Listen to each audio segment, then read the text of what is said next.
presented by PY Films.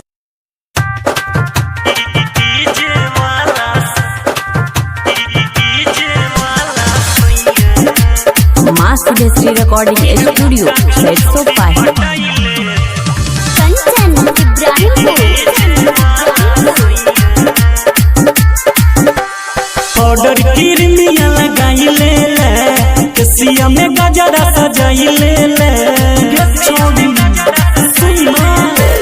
Powder Crimea लगाइले केसिया में गजरा सजाइले ऐसे चमकत रूप के ललहिया ये मौका छोड़ी पटाइले छौड़ा डीजे वाला सैया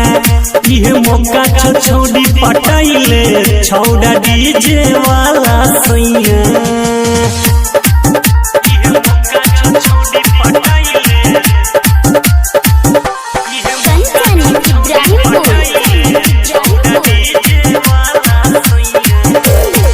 चमका लगबे दीपिका जैसन सुन ले तू गोरिया गे गाल गुलाबी तोहर लागो जीना आम सिनुरिया गे चमका लगबे दीपिका जैसन सुन ले तू गोरिया गे गाल गुलाबी तोहर लागो जीना आम सिनुरिया गे और गली में है तो बड़हिया ये मौका छोड़ी पटाइले छौड़ा डीजे वाला सैया ये मौका छोड़ी पटाइले छौड़ा डीजे वाला सैया